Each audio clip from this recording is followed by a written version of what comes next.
I'm Laura from Leadership Pioneer Valley, and I appreciate the opportunity to work with the Cultural Partnership to help organize today's event for you all. As we've talked about on past convenings, Leadership Pioneer Valley has been privileged to do work around equity and inclusion since our founding, and have done similar convenings. And I was really felt appreciative to Eileen and Karen for reaching out for the opportunity to bring some of the work that we've done to the Cultural Partnership. So as Karen mentioned, this is part one of 2 parts. We had originally planned to shove this all into one day and decided to give a little bit of breathing space.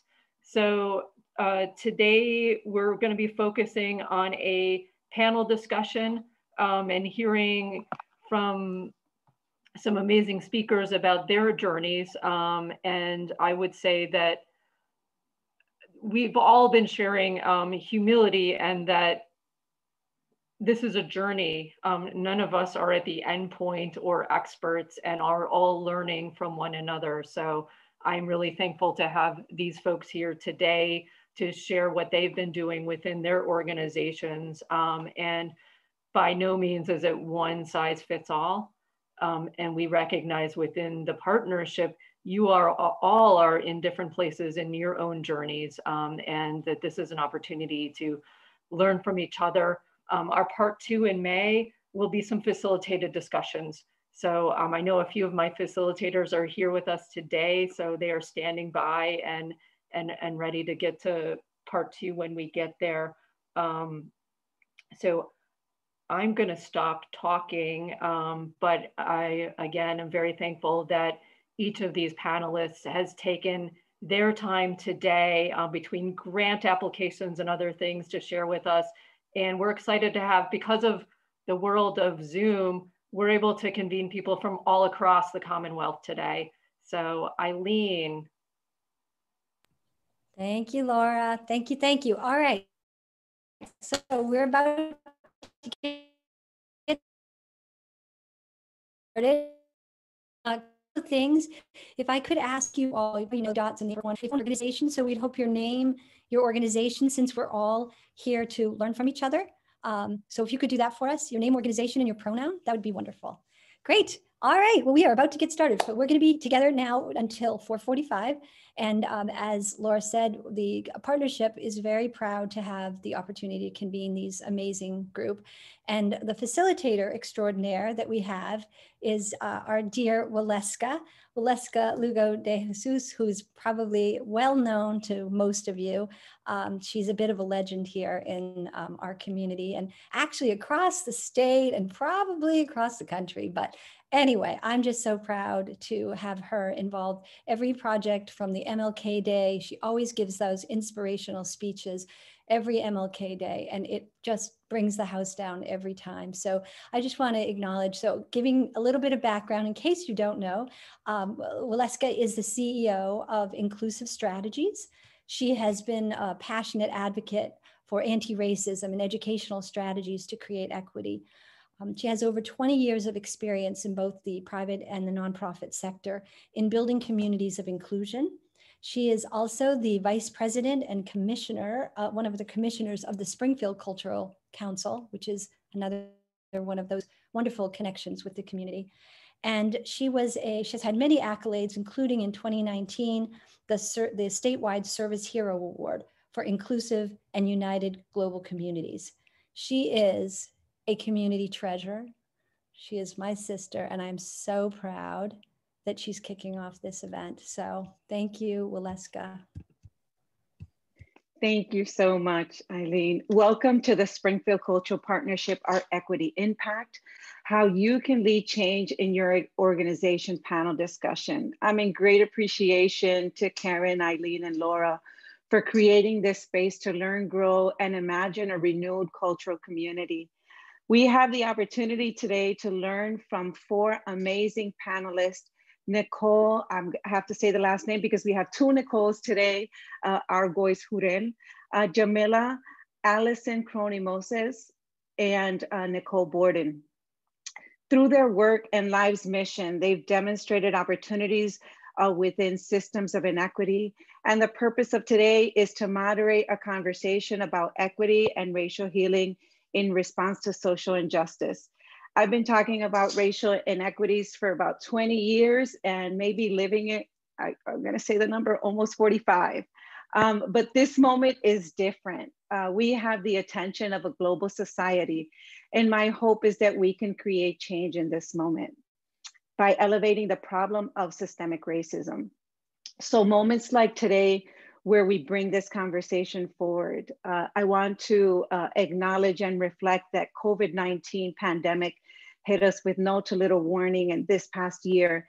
And while in the midst of all of that, I'm describing it as two pandemics, COVID-19 and racism as a pandemic, because the conditions in which people are born, they grow, they live, and they work were really brought to the surface, and the disparities within social determinants of health. So BIPOC communities were hit worse with health outcomes. There was a lack of equitable social policies, paid sick leave, affordable housing, access to mental health and education. And I keep thinking of Wi-Fi and having to be remote, what our children have been through, and students overall. Having to be mandated to be physically distant, and having these marginalized communities lived in limited spaces to begin with. So how possible really was that? Today, we're experiencing a collective commitment to racial justice, and we're faced with tragic death and inequities within to Brown, Black, Asian, and BIPOC communities.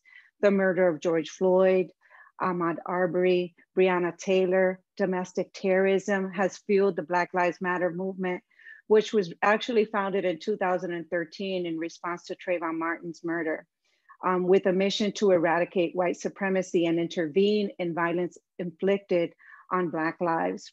Last night, Dante Wright was shot by a police in Minnesota during a traffic stop. And we can't imagine what their families are going through. So although these systemic inequities were not caused by you or I, we all have a responsibility to help address and refocus the commitment to social justice. Before we begin, I would like to ask if we can take a moment of silence for all of the lives lost during the pandemic and all of the lives lost during these tragedies.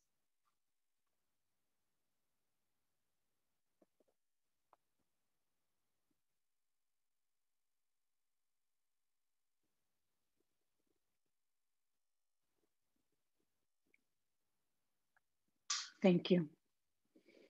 So we're here to help understand how can we use the arts and culture as a racial equity and accessibility tool to help make an impact.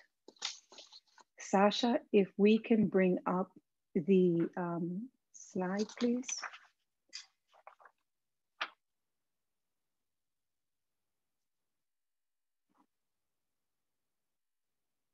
The third slide.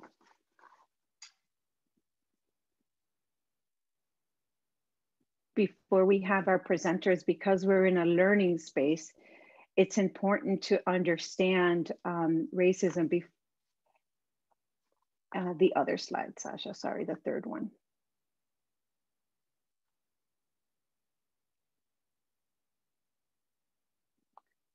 In the importance of understanding racism. Yeah, thank you. The ability to support policies and practices that are inclusive. We can help advocate to invest in development and knowledge about people and communities of color to promote healthy communities. We have the ability to raise awareness of appropriate language and watch for softened racism language. And we have the ability to inspire workforce and board diversity in inclusive organizations. So before we begin, I'd like to bring up the Unity Agreement.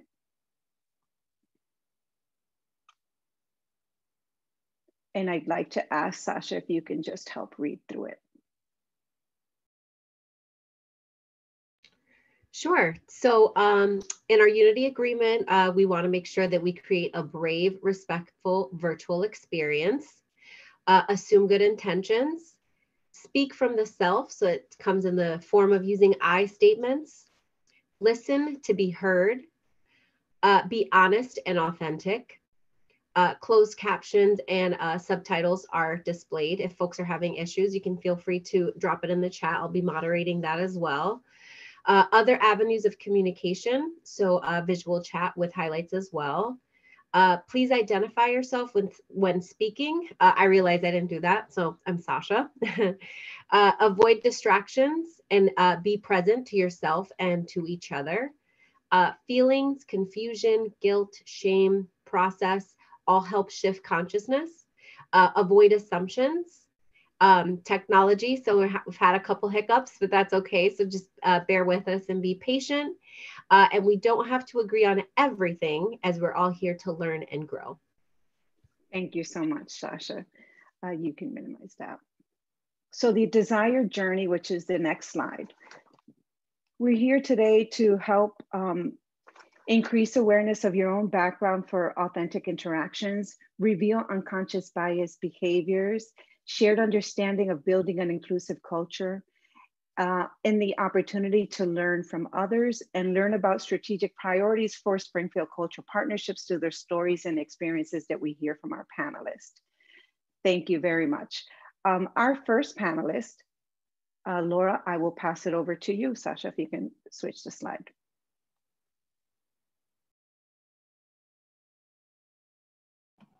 Oops, okay, I'm unmuted now. Thank you so much, Waleska, and for really going deep on that. Really appreciate your cross-section of all of those issues. So our first panelist is here locally, Jamilla Deria. She is the director of the Fine Arts Center at Umass. She has been there for a little over a year or so. But she has a tremendous background, having connected world-class artists with new audiences at various places. She's the founder of FIVA Productions, a nonprofit theater company supporting new work of emerging playwrights of color, and produced a Women of the World Festival. She has promoted marquee properties such as Radio City Christmas Spectacular, the Blue Man Group, and Cirque du Soleil in New York residence shows. And she's worked with the Apollo, Radio City Music Hall, and the Beacon Theater. So we're so excited to have someone of her caliber here in the Pioneer Valley and the work that she does. So thank you, Jamilla, for joining us today. Thank you, Laura. Our next panelist is Nicole Algois Hurel.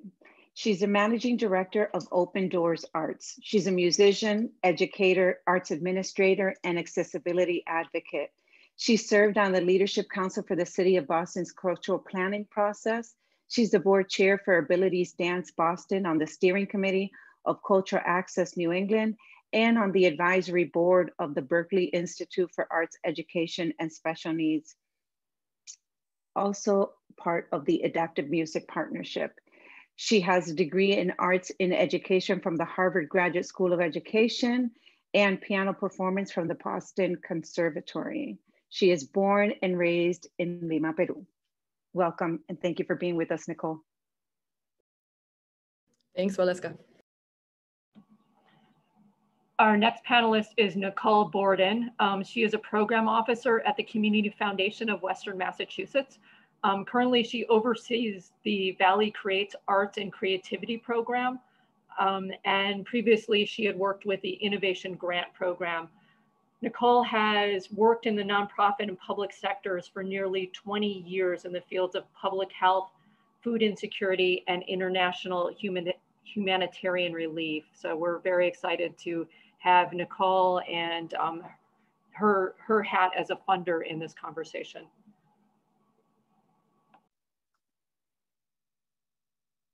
Thank you, Laura. Our last panelist is Allison Croney Moses. She is program director of Elliott School of Fine and Applied Arts. For over 15 years, she has worked in alternative education settings to build out education programs that center the communities they work while fulfilling the missions of the institutions. She currently oversees youth programming at the Elliott School of Fine Art and Applied Arts in Boston, Mass. And she's an educator and woodworker, sculpture currently in the collection at the MFA Boston and profiled in American Craft magazine. I had an opportunity yesterday to take a sneak peek at the sculptures and they are absolutely beautiful. So thank you for joining us today, Allison.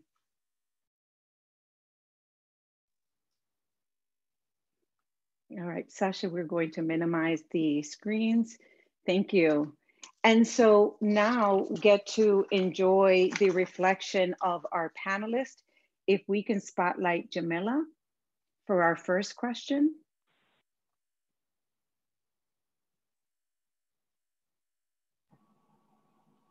I'm working on it, but. Okay. I think I got it. Okay. Yay. Should I? Thank you. Thank you so much. You unmuted, Jamilla. Great. So, Okay. Yes, thank you. The question for Jamilla is, what are some successful strategies and challenges that reflect inclusive arts programming at the Fine Arts Center? So thank you so much, Waleska, Eileen, Laura, Karen, for the invitation to participate in today's panel discussion and hopefully lively conversation. As Laura mentioned, I've been in the Valley for a little over a year. I started and then a few months later, COVID-19 happened, and that's been largely my experience so far. Before I jump right into the question of sort of what's worked for us for our last 46 years and what are some challenges that we still have to face, I wanted to just invite you into our world a little bit at the Fine Arts Center. So I'm gonna share my screen and provide a little bit of information. I have some slides to share. Hold on for 1 second. I thought it was up.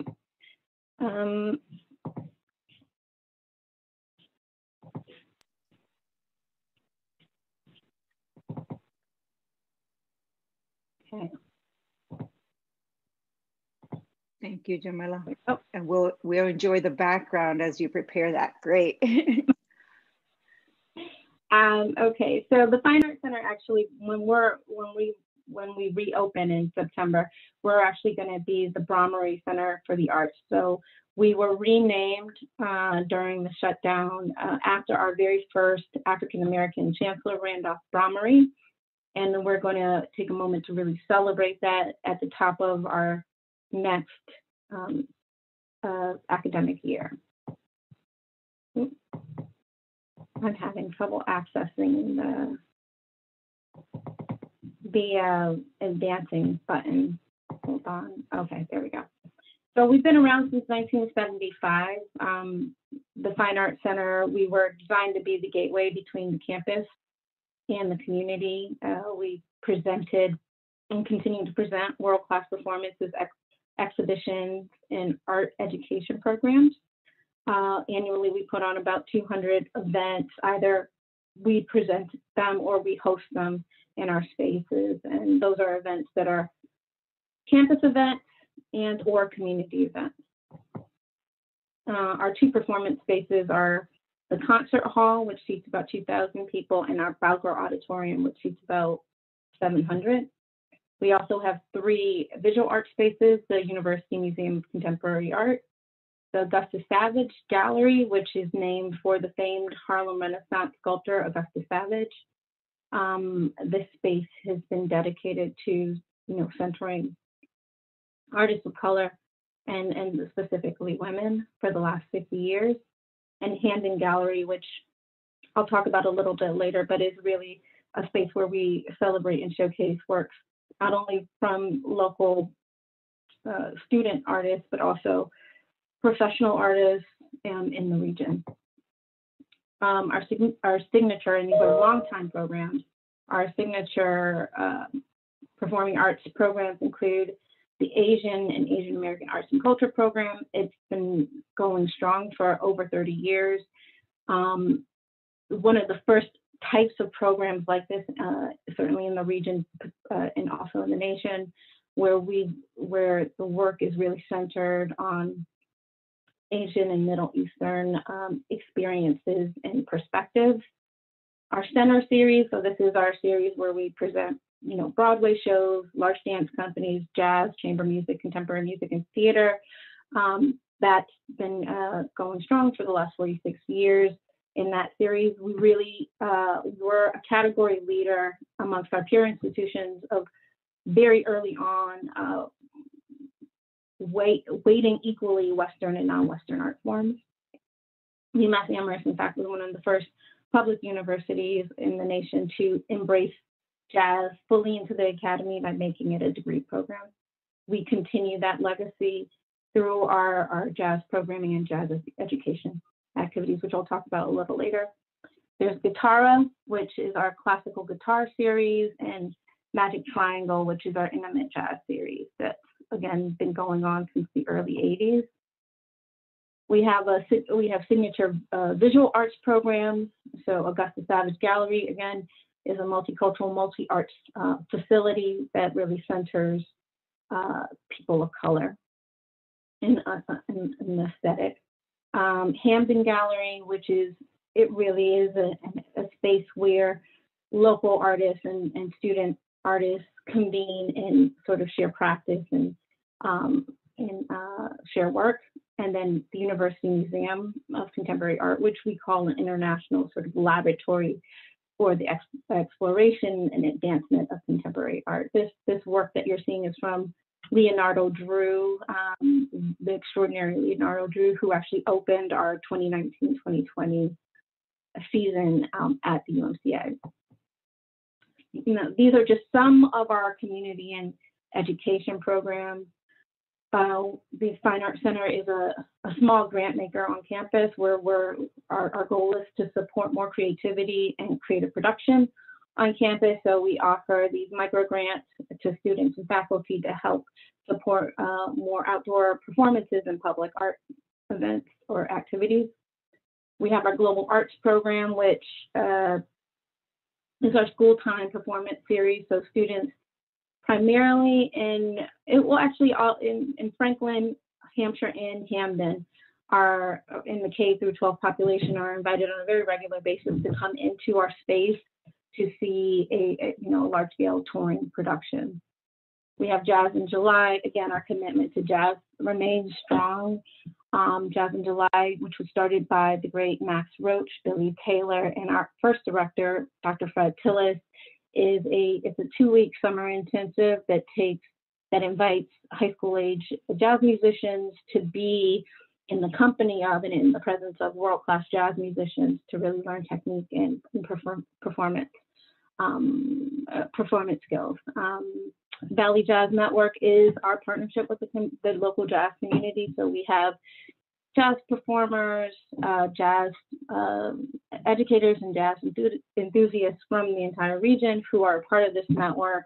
And that's when we sort of open up sort of our curatorial thinking around who are the people that we should be presenting, giving an opportunity for this network to engage directly with some of the artists that we bring here and to co-create new ways to bring in more audiences to really celebrate this form.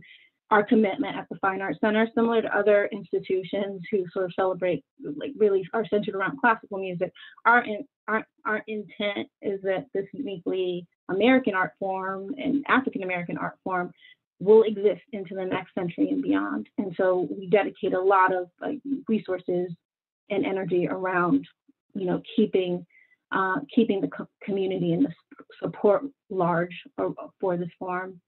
The museum as a classroom is an initiative that the UMCA has with the K through 12 population, and then Angel Tickets is a program that we have with human service agencies around the tri-state where we offer the agencies free access to free tickets to our performances. So our impact, we impact annually about 35,000 people. And again, we support about 200 arts-related campus and community events a year. Right now, we're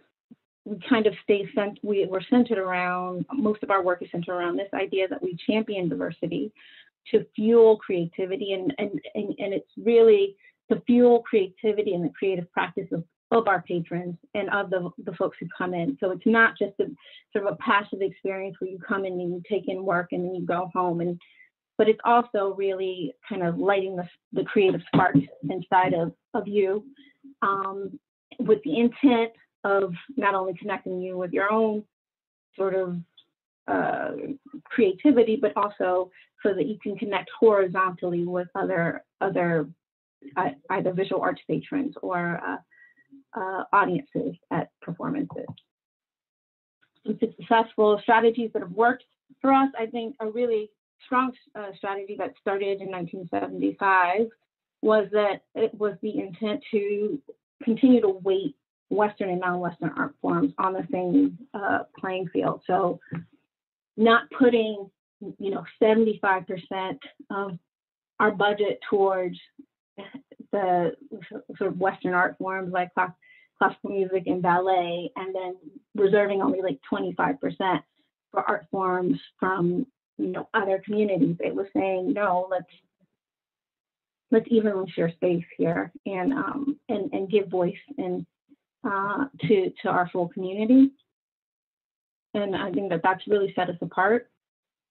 We, from the very beginning, had a very diverse staff of curators and educators who are deeply rooted in the area. And our first director, Dr. Tillis, had a really wonderful approach rather than this top-down approach of, I'm the great curator on high, and I will tell you what you need to see and what you need to experience to be cultured. What he did was he connected with local curators, diverse curators from around the region, and said, what do you need to see? What kind of resources can I provide you to present the work that is really authentically representative of who you are, where you come from, and your culture and your voice. And I think that out of that came our Asian and Asian American program, arts and culture program, New World Theater came out of that sort of posture. Augusta Savage also came out of that. So a lot of our very distinctive programs that really set us apart from many peer institutions came from this approach of, we have the resources, but we only know what we know, and we can't know what we don't know. And so we have to invite others around the table and share those resources and have them, open up their worlds, to open up their worlds not only to us, but to our audiences. We've also, over the years, really implemented advisory boards made up of faculty, staff, and community members. So again, opening up the curatorial process to hear voices, to have various voices and decision makers around the table.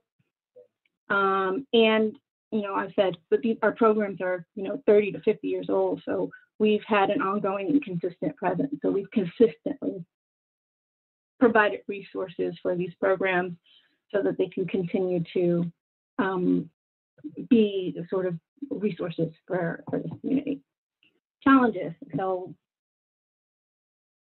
for 46 years, the Fine Arts Center's only ever had 3 directors. I'm the third. The other directors had 20 plus years, 10 years here. And additionally, COVID-19 really, created an unprecedented moment for our team, because the university offered some really wonderful early retirement packages. So a lot of our long-term curators and educators who had been here since the early 80s during the COVID pandemic elected to take advantage of these early retirement programs. So I say that to say that there are lots of new people on the team. There are also lots of vacancies on the team. And what we've gained our, fresh new perspectives, but we've lost our relationships. And that's what we're in the process of rebuilding right now. So hopefully over the next several years, we will begin to start to amass the connections and the friends and the knowledge that our predecessors before. Sorry, I have these new braces in that are really causing me to stumble. We've also, over the last, I would say, 20 years, we've moved to a more revenue-dependent model. When we started off, I would say in the 70s, 80s, and even into the early 90s, we were pretty pretty well resourced. At this point, the university is primarily covering salaries, but any programming activity that we have to put on shows or put on exhibitions really need to be covered by ticket sales. And that puts us in a much more conservative posture than we had been in the past, meaning that we can't, where we would have curators out in the community and teaching artists out in the community, and then also having lots of opportunities for the community curators to participate in our activities. That's gone down quite a bit just because of this financial change. And so we want to do more work. We need to do more work, and we're working with the campus to sort of shift our budget setup so that we do have the resources to do this kind of work again. But we're also going to be more aggressively engaging the philanthropic space to help build back those funds. Right now, again, similarly, because we moved to a more revenue-dependent model, most of our pull in Franklin County and Hampden County has gone down quite a bit, and now 66% of our audience is from Hampshire County. Hampshire County is 87% white, and we're seeing that reflected in our audiences. And this is, I went to Williams in Western Mass, and I would spend summers at Umass Amherst at New World Theater as an intern. And I just, even the 20 years between then and now, I see the difference in our audiences, and it's completely tied to this very revenue-dependent model. The last area of challenge for us is that our buildings, because of deferred maintenance, have not stayed in line with ADA, the needed ADA upgrades. So as our audiences age, we're seeing, we're hearing more and more feedback from our audiences that our space is not accessible, and that though they have been longtime patrons, that they can't continue to come to our venues until we make those necessary fixes. So again, this is just a quick demographic breakdown. Again, 66% Hampshire County, average age of audience members are 55, but in truth, if this was paid audience members, I think the number would actually be a little higher. I think our student population is bringing that down to 55. 62% of our audiences are graduate or have graduate or professional degrees, and almost 85 or 84% are white, similar to the demographics of Hampshire County. The campus in general is really aware of demographic changes. Oh, I'm gonna wrap this up because I know that I'm over my time. Thank you. Are aware of demographic changes, and we know that right now the under 15 population, for the first time ever, non-whites make up more than are the majority in the under 15 population, and so the campus in general is shifting its strategy to prepare for that for that continued demographic change. And by 2030, we know that immigration is going to overtake natural increase, so that's only going to make the U.S. more racially and ethnically diverse. So we cannot continue to operate as predominantly white spaces anymore. And I think the Fine Arts Center is primed to lead the campus in this effort. So sorry, I had more slides, but I'm going to stop now. Thank you so much for sharing, Jamilla. You just confirmed the importance of us allowing for more time with the panelists, because you were able to share the history, the identity, and the culture, not only of the Fine Arts Center, but those participating. I love that you talked about co-creating with more audiences, the opportunity of micro grants. And I hope that we can make more information available to the organizations. And we understand that you might not be for the Q&A, but that we can follow up with you if we have any questions. Really appreciate that you touched on many subjects that we talked about. Thank you, Jamilla. Now I'd like to bring up our panelist, Nicole Algois, the director of Open Door Arts, the managing director, and with the same model, asking about what your arts equity impact is, strategies and challenges. The more specific question to you, Nicole, is please share the intersectionality of race and disability and the interconnectedness of the anti-racism and anti-ableism work that you're doing at the Open Door Arts. Thank you for being with us. Gracias. Thank you. Gracias, Waleska. Thank you so much. So honored to be here with all of you. It's a pleasure to meet so many great people, and I hope that to make some friends and to continue building and learning with all of you. So I'm Nicole. I am the managing director of Open Door Arts. And to give you a little bit of context, we are an organization that works to build opportunities for increasing access, participation, and representation by people with disabilities in arts and culture. We believe that our cultural community is stronger when it represents everyone, and so our work centers around that intersection of art and disability. We do this through 3 programs. We have a school program where we work with teaching artists who go into schools to support learning and engagement for students with and without disabilities in all art forms. We work with ages 3 through 22. We have 2 art galleries. One is in Boston and the other one is inside the Worcester Art Museum, that center the work of artists with disabilities and create opportunities for conversation. So coming together, looking at art and having a common experience through which you can have conversations about disability and about culture. And we do a lot of professional development work, both with educators and also with cultural organizations to support conversations and also building of practices and strategies and policies that support inclusion for folks with disabilities. So I just want to give you a little bit of a glimpse of where we've been in our journey. I've been with the organization for a long time, for almost 17 years. So I've kind of seen how we've evolved in this journey. And when I say journey, I don't mean that the journey is over in any way, shape, or form. We're in a small part of a very long journey that will never end.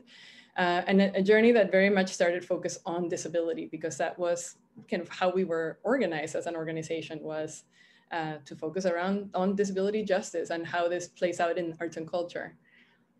And I'll give you a little glimpse of where I was almost a year ago. The organization Open Door Arts turned 40. And part of that kind of that milestone, we were recognized by the Mass Cultural Council through an Universal Participation Community Asset Award. And that award was to be given to us about 5 days after George Floyd was murdered. And I had prepared my remarks to receive the award and talking about all the wonderful work that we had been able to do over the last 40 years and how wonderful, what a place we're in. And, everything kind of flipped around for me and for us as we were getting ready to receive this award. And literally, an hour before receiving the award, I rewrote my entire speech and kind of had this real moment of saying, how far can our disability justice work go if we don't center racial justice just as much? And I think it was a real turning point. As Waleska was saying at the beginning, we're in the middle, not just of a healthcare crisis with COVID, but we're in the middle of a racial justice crisis. And we're in the middle of a disability justice crisis. We're in the middle of many intersecting crises. And so how do we look at that work through an intersectional lens. And so this was not the beginning of our journey with racial justice, but it was the beginning of our journey to say, how do we institutionalize this? How do we make this a part of everything we do?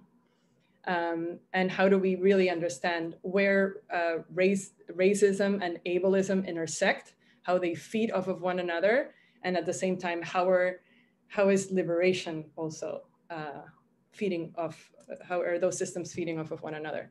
And all of this is kind of coming to the conversation that we're talking about human beings, and human beings don't live single issue lives or have single identities. We have multiple identities, and those identities intersect with one another and create very different experiences with the world, right? And also systems, right? Systems of oppression are also very interconnected and very often have similar roots. They come from similar places. They come from what happens when we, when human beings drift away from the white heterosexual male ideal, right? And so when we're other, those systems of oppression come to place, and they again come from similar roots and intersect with one another. So what are some of the ways in which racism and ableism come together? For example, we're looking at, there's thinking about the high prevalence of Native American and Black Americans with disabilities, much higher than white Americans, for example. There's an overrepresentation of Black and brown boys in special education.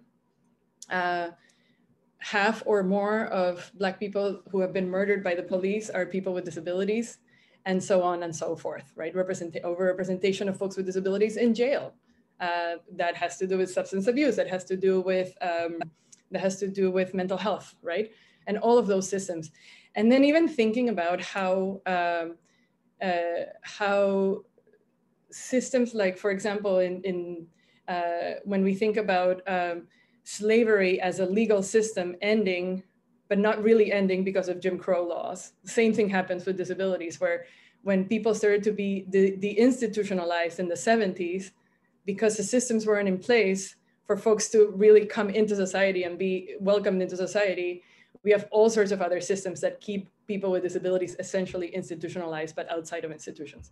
So really thinking about all of those places, the question for us, and I think for the work that we do, became, what does it matter if your organization is radically welcoming to folks of color if it isn't to disabled folks?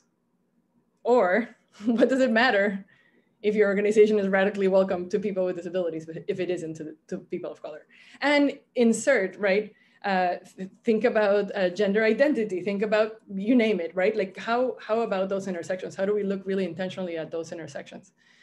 So what we did, and again, looking backwards, because this work didn't start in May of last year, this work started much, much earlier than that, but it started with a lot of personal learning. I think that it was really important for us to understand personally, each of us in the organization, what personal work had we done, how we had interrogated our own internal practices and belief systems and all of those pieces, and then translating the personal work into organizational work and then into larger systems work. And so there's a number of things that we did in that journey. More recently, we participated in the cultural equity learning community. I wonder if maybe some of the organizations represented here did as well, which was an intensive learning opportunity around anti-racism in arts and culture in particular. We had weekly staff meetings for many months where we really unpacked that learning and started to think about how we institutionalize this, started to look at specific resources that helped us look at every single aspect of our work and how do we really intentionally think of anti-racism and anti-ableism practice. And one of those resources, just to share with all of you, is a resource called Awake to Woke to Work, which really helps you think about how do you go from kind of an initial level of awareness to really institutionalizing these practices in your work. So a number of different pieces, and where we are right now is, again, looking at every single aspect of our organization and how these things show up. So where are our gaps? What are we doing well? And what do we do moving forward? So this, I'm talking everything from our mission, vision, and values, our communications, not only about our work, but also about the disability community, about, you know, the community that we work with. How do we fundraise? You know, what are our values around how we fundraise? What language do we use? How do we support funders in understanding this work as well, right? How does it show up in the way we design programs, in the way we design exhibits, in the way we train our teaching artists, in the way we train our staff, in the way we create systems of accountability within our organization? Some examples of that have been ways in which, oh, thanks for sharing that, Laura. Thank you. It's been ways in which, for example, we have centered series in our galleries that explore intersections between race and disability. So we bring artists who can tell those stories through their work and bring the community to have conversations. We have built this into our professional development work. I know Allison is going to speak later, and I'm sure Allison is going to talk about the Speak professional learning community, which really focuses on supporting arts educators around anti-racist, anti-ableist practices. Thinking about our advisory board and I inherited a predominantly white advisory board and have been working to change that over the years, et cetera. And another thing is, oh, thank you, Laura. Another thing has been creating, really trying to understand what are the places in which these practices intersect with one another, and what are the places that really require us to really think more intentionally, more specifically about each of them. So just really quickly to leave you with, yeah, do you have a quick second, or do you want me to? Go ahead, please. Okay, sorry, just want to leave you with a quote by Alice Wong, who is a disabled activist who I adore, who says that liberation is conceived by our imagination, carried in our hearts, and birthed through our revolutionary madness. And I cannot think of a better call for those of us who are in the arts and culture sector to really think about the beauty of and the complexity of the work that we have in front of us, to be creative, imaginative, and mad in this work. Thank you so much, Nicole Algois Hurel, for sharing the human-centered approach in the work that you do, bringing so much awareness to disability justice in such an eloquent way, but then also for teaching me. You're referring to this as the overrepresentation of these disability justice and race within, you talked about jails, mental health, and in education. And too often do people refer to this kind of as an issue, right? This is a racial issue, a disability issue. So I love hearing the language that there's an overrepresentation because there's institutions and systems that are in place that are really oppressing these groups. So I love the radical approach to even the language that you're sharing with us in your presentation. Thank you so much. I would like now to spotlight Nicole Borden, Program Officer of the Community Foundation of Western Mass. Thanks, Waleska. Thank you. Yeah, no. Where are you? There you are. All right. It's so nice to be here today. It's so great to see you again, Nicole. I'll share the same question. I hope that you talk to us about the model strategies and challenges, and then what aspects of funding in the arts are key to creating inclusive communities. Thank you. Thank you. Yeah, and I have some points that are similar to Nicole's as well. But just to give you a quick overview, Valley Creates, it's a program of the Community Foundation of Western Mass that specifically focuses on the arts sector. So we provide funding and capacity support for the arts sector in our 3 counties. And our intention really is to provide also opportunities for collaboration and connection. So we build that in our grant making. And we just started our 4th year. And I want to say that this work is done in partnership with 4 advisors who've been part of this work since it started, and 2 of them were on the call. I think they've hopped off, but Vanessa Pavone Hernandez, Rosemary Tracy Woods, also Kent Alexander and Matthew Glassman. So they are people that we hired on in the beginning to have more community voice and representation in the work that we're doing. So I just thought I would share with you a little window into some of the work and learnings that we've had in our short 3-year existence. And just to say, you know, Valley Creates was a really new way of doing business for the foundation. We piloted a lot of new approaches and strategies that I'll highlight. but just to be clear that this is we're in our early stages of our work around equity, for sure.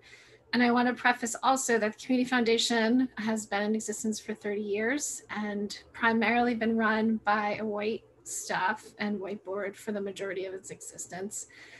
And, also always important to note as a funder that we need to be really aware of the inherent deep inequities that exist in the work that we do, both in how wealth is accumulated and how the foundation is able to accumulate dollars that we put back into the community, and also how it's distributed. So who are the organizations that know us and even come in to apply for funding? How are the decisions being made and how money is being distributed? In our case, we have volunteer grant reviewers, but inherent in everyone are perceptions about which organizations are trustworthy, which are risky, who are known to them. So there's an entire infrastructure, right, of how dollars come in and how they go out. And a lot of work needs to happen to create real change. And we've begun, sounds like Open Door, Open Arts, we are also doing a lot of internal work just starting in the last year, both at the organizational level and the individual level, to help us really beginning to make some impactful change. And I'll talk about that a little bit more. When we started Valley Creates 4 years ago, like I said, it was a new opportunity to do some new approaches.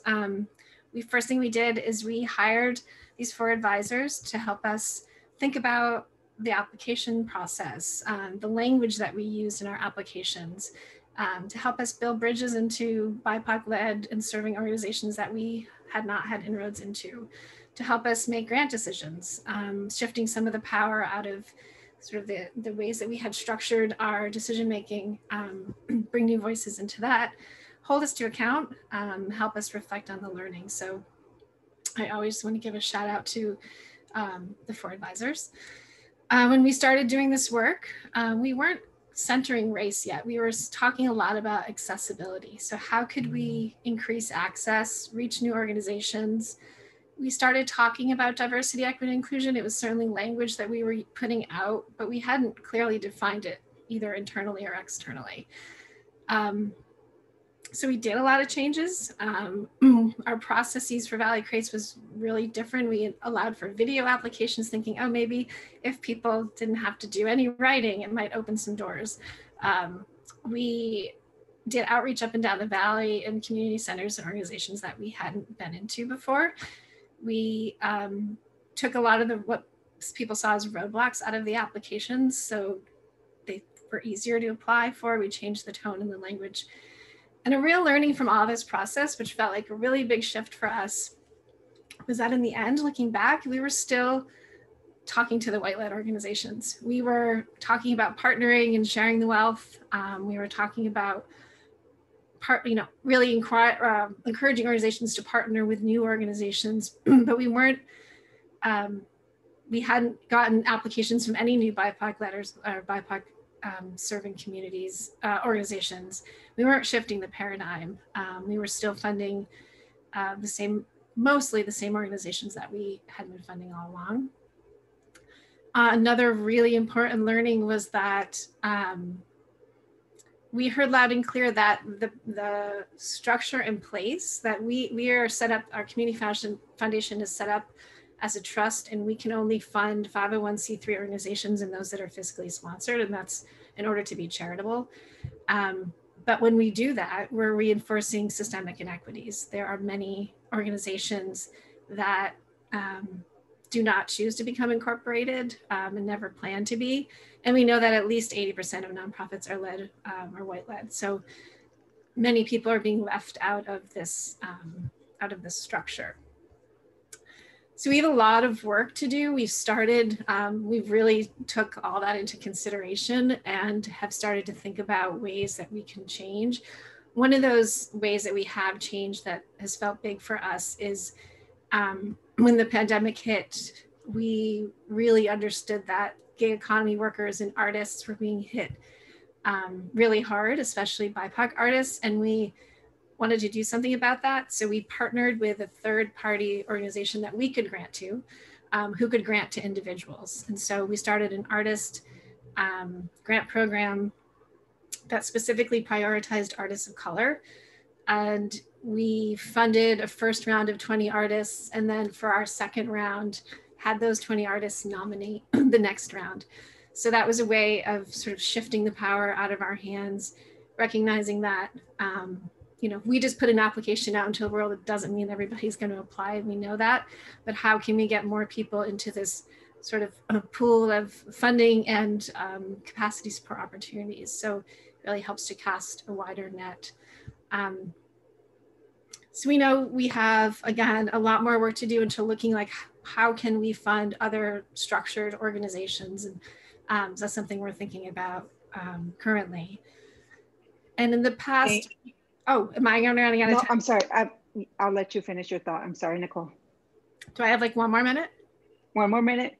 Okay. Yours. Okay. I just wanted to end with just the Community Foundation went through a strategic plan in 2019. We were about to launch it in 2020, and that the strategic plan does really focus equity. And we were able to just totally launch into it during the pandemic, sort of letting go of a lot of like how we were going to do it perfectly and just jumped in.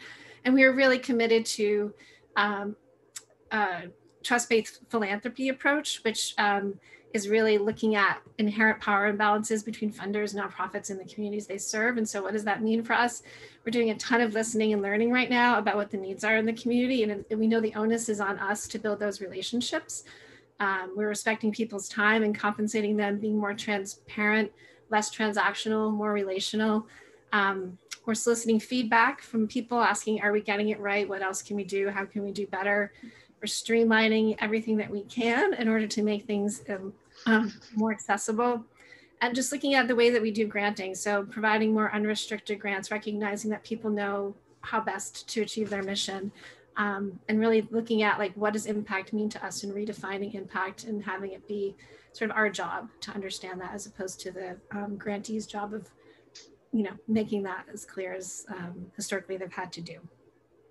So Thank you so much. Yeah. Thank you so much, Nicole. It is so difficult for me not to want to hear more, and I don't want to interrupt. I know that the Community Foundation, I have witnessed personally, has done so much diversity, equity, and inclusion work, and refocusing the funding, and from who gets the funding, you know, to who applies, to being really inside of the community. You and I have had some experience to work together through Mass in Motion years before that.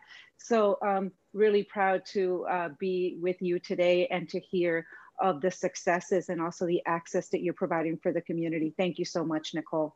Thank you. All right, well, we want to bring in our panelist, Allison Croney Moses, the program director for the School and Community Partnership Program at the Elliott School of Fine and Applied Arts. She is an artist and a craft person and an educator. Same question to you, some of the challenges and also the successes, but specifically, what is the best way that we can help promote art within the context of racial equity and justice within education? Thank you so much for being with us, Allison. Man, I have like the hardest job here, y'all. The end of all that. There's so many things in my head, so I'm gonna try to think and talk as clearly as possible. But thank you so much for having me here. My name is Alison Croney Moses. I am the program director of the Elliott School. I'm an artist, I'm a mom, I'm a Black woman. I have been in white spaces most of the time since I was probably age 12 or 13, navigating that and trying to figure out, how do I be a creative person in these spaces? So this work is real relevant to me in my life on a daily basis, and raising kids, as many of you who have kids know, you're thinking about all these things as you raise your kids as well. You want to create that that community that you want them to live in. So I would say that that's why I do this work. I'm going to put the Elliott School's website in the chat. Y'all can look there to learn more about the programs, because I feel like, you know, the Elliott School is very similar to Open Door Arts in some ways. It's similar to everyone, every organization in a way that has spoken. But I want to like talk about a couple of key things. Nicole mentioned that we do, first of all, the Elliott School is a 345-year-old organization.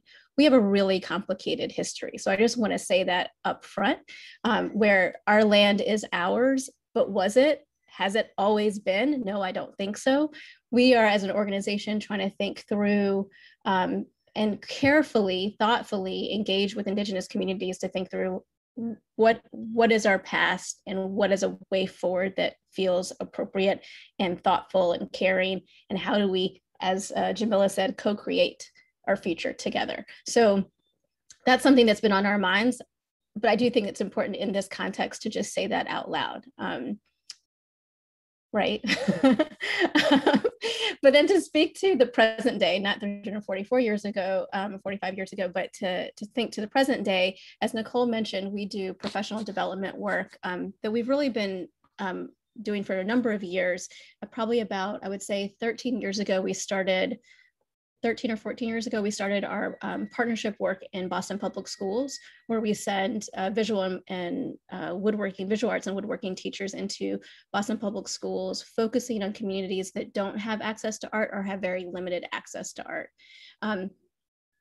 Working in BPS schools, it is majority Black and Brown students, and our teaching staff has been and continues to be majority white women. So that challenge has put to the forefront race and identity in general, different groups' identities, and how they play into teaching and living in spaces together, right? Working in spaces together. So because of that kind of, I'll say tension, for lack of a better word, that's really pushed us to think about how do we as an organization support our teachers and therefore our students in a way that best meets their needs. So we've tried different models, and that's pushed our professional development to really, I would say, like dive into anti-racist work, which I will say we're given permission now since the racial awakening that has happened in the past year. We're given permission to kind of say those words out loud. In the past, it's been culturally sustaining practices and other ways to talk about it. And then that professional development work, because we've been working at that for years, has really pulled the organization, right? Because we can't do it in one space without thinking about the fact that in our school building, we're not doing professional development that talks about culturally responsive practices and social and emotional needs of the people in those spaces, right? So we have to kind of balance those things out. And as an organization, I've been there for 8 years, and I would say throughout that process, we've always had internal conversations about, well, what does this look like? How do we adjust our programming to better meet the needs of our community? And so, today, our staff has done trainings around racial equity. We did a radically welcoming diversity training during the pandemic when we were all closed down. We've done a variety of things, diversifying our board and other things that other organizations had talked about. But I think I'm just going to respond to what has been said, because I think that's what's on my mind when I think about this work. And I think the work is so unique to each organization and the people that make it up. I will say, just because I know Nicole Borden just spoke about the funder perspective, and we owe a lot of thanks to a couple of key funders that have created learning groups, like learning environments, where they have really given us, like, hired folks to come in, trainers to come in and train us or provide expertise that have guided organizations in a lot of growth. And this is funders that are doing multi-year funding, opportunities. Waleska, give me a time. You showed up on the pins. Give me a time. You caught up to our trick. You still have 2 minutes. Okay, I'll do this in 2 minutes. So I think that that's a key takeaway from over the years of the learning that we have been able to do. And then another thing is, Nicole, when you mentioned organizations that don't have their nonprofit status, it makes me think about, how do you create partnerships, right? Like, that's something that we've discussed a lot about. Instead of saying, I can do this thing, it's a service, here, do you want it? It's, what does art play in your life, in your organization, your community? And we talk about that as a back and forth, and then we plan a future together. And in that way, we've been able to support other nonprofits that don't plan on getting their, nonprofit status. And in doing so, we've been able to do amazing work that is in the center of racial equity, or anti-racist arts education. And then I'm just gonna, I know I'm running out of time, but I'm gonna say a couple of things.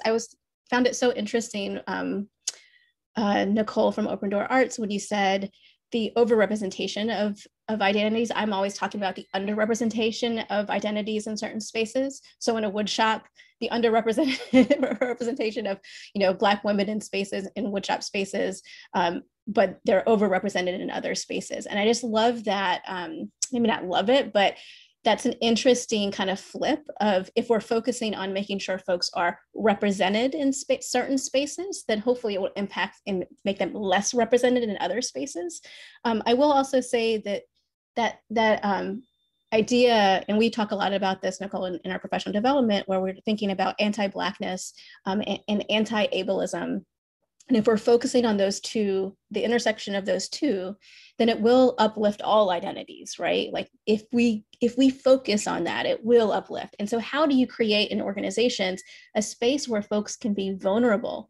Our staff, leaders can be vulnerable. That's really hard to do. So how do we create those spaces that can actually encourage folks to try something new, make mistakes, and then, shift and do something positive. And then the last thing I will say, Waleska, yes, just a very quick thing. So this question has come up where people say, well, why arts? Why arts organization? You're not a social justice organization. That's not your work and your mission. And to that, I say, okay, well, I have children now, and I understand I teach them all that I can, and they go out into the world, and they're going to put something in practice that I said that is wrong. I told them something, they interpreted, they put into practice. Like a little girl told my son that he couldn't go to playgrounds because of his brown skin. They clearly had been talking about race at home, and good for her for trying it out. But it was the job of everybody around her, like the adults around her, the leaders and the organizations, the teachers, whoever they may be, to correct and help her back on the path to put into practice what her parents or whoever had taught her in a way that made sense and that was actually uplifting other identities and changing and making a better future. And so I would say that it's all of our responsibilities to figure out how to do this work, because we're actually the fabric of our society. And if it's not us, then we're just like going out practicing things and making mistakes, and no one tells me to do it differently, right? So that was I will end on that. I love it. Thank you so much, Allison. And there was a reason to the madness. I knew that you were going to bring together everything that was shared with all of the panelists, and how beautifully you just explained that we all want to live in a world where our humanity is valued. And we really appreciate that you shared those personal experience, the professional experience, acknowledging the history, but you said creating a future together, I think is really powerful. I hope that the partnering agencies were able to hear from all of our panelists the anti-racism work that's happening in your community, that you heard, although we can't get to a Q&A, I'm going to hand it off to Karen shortly, but that you heard that there's some tools and strategies that they're doing within their organization and communities to provide access and to address racism. We also heard so much experience within how do we bring this into the arts. So I am personally honored. I'm thankful that we are all now connected, and I look forward to learning more and growing with you. Karen, I pass it over to you. Waleska, I am eternally grateful for your seamless moderation of this. I'm always humbled by your knowledge and your work. So thank you for doing this for us. And Laura, also to you for organizing such incredible panelists. So I'm going to absorb and think about, I hope that everyone is left with as much to contemplate and to be inspired by, but also I'm leaving with this feeling of I'm not alone, which I think is also so important. And now I have additional people that I can reach out to with insights and guidance and help. So I'm just going to end on, we will regather all of these thoughts, but I really love quotes, and I'm thankful also for liberation is conceived by our imagination, carried in our hearts, and birthed through our revolutionary madness. And I think that that is what the cultural partnership is doing, is I hope that we're contributing to this revolutionary madness through our collaborations and connectedness. So yes, thank you so much. And the last 30 seconds, I'm going to give to Eileen. Thank you, Karen. This was a labor of love. Every one of the panelists here and our moderator have so many millions of things that they could be doing. And by spending time today, it is an absolute labor of love. So I want each of you, beautiful humans, to know that we have grown and we greatly appreciate every bit of your wisdom and your authenticity. So Waleska, Laura, Allison, Nicole, and Nicole, thank you for growing our community through this conversation. And we all have new friends. I can't tell you how many people are going to just be so glad to know each of the 4 and 5 of you. And we just get to continue to grow our networks. So thank you all so much. And it's recorded so you can share it with your colleagues. That's the beauty. Thank you all.